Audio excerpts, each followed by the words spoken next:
पिछले दिनों संसद में केंद्र सरकार द्वारा व्हीकल एक्ट में पेश किए गए कानून के विरोध में चालकों की लगातार हड़ताल जारी है और इसका असर औद्योगिक क्षेत्र बद्दी बरोटीवाला नालागढ़ में भी देखने को मिल रहा है, क्योंकि टैंकर चालक और ट्रक चालकों की हड़ताल के कारण ना तो बाहरी राज्यों से सामान आ रहा है और ना ही बाहरी राज्यों में यहां से सप्लाई जा रही है, जिसके चलते अब सबसे बड़ा असर पेट्रोल और डीजल पर पड़ने लगा है। क्षेत्र में जितने भी पेट्रोल पंप है करीबन सभी पर पेट्रोल और डीजल खत्म हो चुका है और बाहरी राज्यों से पेट्रोल और डीजल की सप्लाई न आने के चलते लोगों को डीजल और पेट्रोल के दो चार होना पड़ रहा है और डीजल और पेट्रोल को लेकर क्षेत्र में हाहाकार मचा हुआ है। एक और जहां चालक अपनी मांगों को लेकर केंद्र सरकार के खिलाफ हड़ताल पर चले गए हैं और अपनी मांगों को लेकर उन्होंने केंद्र सरकार से गुहार लगाई है कि इस हिट एंड रन के कानून को वापस लिया जाए और पहले की तरह जिस तरह कानून चल रहा था उसे चलने दिया जाना चाहिए और अब इसमें कानून के तहत कोई भी चालक 10 लाख रुपए का जुर्माना नहीं दे सकता और ना ही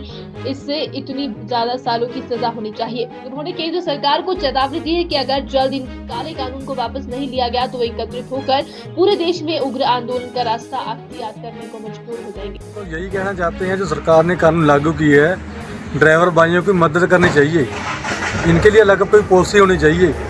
ये जो गाड़ियाँ चलाते दिन रात करते हैं और अपनी जान जोखिम में डालकर माल सप्लाई करते हैं, जो आज के टाइम में जो सरकार चला हुआ है, ड्राइवर की वजह सारा काम चला हुआ है। कोई डीजल लेकर आना, कोई फ्रूट का काम है, कोई सब्जी का काम है, कोई राशन का काम है, ये ड्राइवर भाइयों की वजह सब कुछ चला हुआ है। अगर ड्राइवर घर में खड़े कर दी गाड़ी तो उसका काम कैसे चलेगा?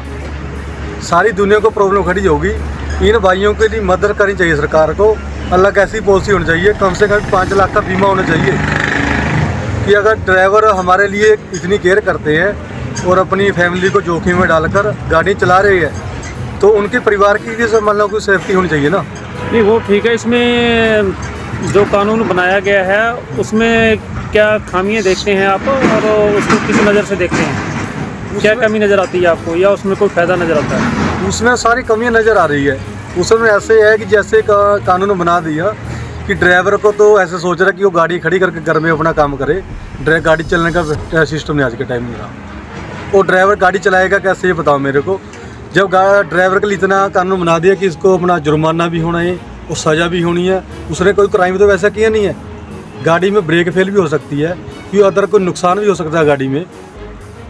उसी की वजह से जो मान लो गाड़ी में एक्सीडेंट हो गया तो सरकार को ऐसा लाइसेंस ड्राइवर ने बना के रखा, अपना अथॉरिटी सरकार ने दिया उनको कि हमने लाइसेंस बनाया, आपको गाड़ी चला सकते हैं। अगर गाड़ी में नुक्स बढ़ गया, उसका एक्सीडेंट हो गया तो उसको देखना चाहिए किस वजह से एक्सीडेंट हुआ। अगर ड्राइवर की 100% गलती दिख रही है तो सज़ा का कदर बनता भी है, जो उसको सज़ा बनती नॉर्मली। बट अगर बिना गलती से सज़ा देगा तो गलत बात है ना। तो आपकी सरकार से यही मांग है कि जो कानून है इसको अच्छे तरीके से बनाया जाए और ड्राइवर के हित में होना चाहिए। इसको अच्छे विचार तरीके से बनाया जाए और ड्राइवर के हित में होना चाहिए और सोच देखना चाहिए कि ये ड्राइवर के लिए सही है या गलत है। एक्चुअली है सर, ये एक नया कानून पास हुआ है। इस कानून के विरोध में ऑल इंडिया ट्रक ड्राइवर सभी हड़ताल पे हैं और जो ये 10 साल की सजा 10 लाख रुपए जो किया गया है, ये हम इसका विरोध करते हैं और चाहते हैं कि ये कानून वापस हो। ये काला कानून है। पहले जो कानून थे उसमें कोई भी ड्राइवर नहीं चाहता कि हमारे यहाँ से कोई जीव जानवर भी मरे। हम इंसान तो मारने के बाद बहुत बड़ी बात है। गरीब आदमी 10-8 हज़ार रुपये की नौकरी कर रहे हैं, दिन रात रोड रहते हैं, हमारे बीवी बच्चे हैं। हम किसको, हमारी तरफ कोई नहीं देखता, कोई नहीं सोचता। छोटी गाड़ी का कुछ हो, कोई भी बड़े गाड़ी को भी पीटते हैं। पब्लिक हमें मार देगी अगर हम उसको उठा के अस्पताल तक जाते हैं। हम चाहते हैं कि आगे वाला जो है वो भी सुरक्षित रहे, लेकिन कई दफा ऐसी परिस्थितियां पैदा हो जाती है कि हम नहीं कर सकते। पब्लिक इतनी अग्रेसिव हो जाती है कि मारने मरने पे उतारी हो जाती है। तो हम क्या करें? अपनी जान बचाने का हमें भी हक है। हम भी अपने बीवी बच्चों के लिए वो कर रहे हैं। हमें कोई किसी से दुश्मनी नहीं है, किसी को हम जानबूझ कर नहीं वो करते। कौन मारना चाहता है, कौन मारना चाहता है?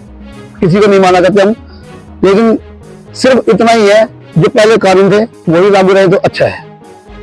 अब देखा गया नालागढ़ में भी पुलिस भी यहाँ पर आई है, प्रशासन SDM। हाँ जी, ये पुलिस प्रशासन का कहना है कि हमारा पूरा सहयोग आपको है, आपको कोई भी दिक्कत नहीं आने दी जाएगी। ये आश्वासन डिपो की तरफ से भी है। हमारे जो त्यागी साहब हैं उन्होंने भी ये कहा कि आपके साथ पूरा सहयोग रहेगा, तब जाके थोड़ा हमने डिपो में जो तेल है वो सप्लाई किया है। थोड़े जब तक के ये है नालागढ़ से रिपोर्टर हम श्वेता जहाँ की तक कर सकते हैं वहां तक हम कर रहे हैं।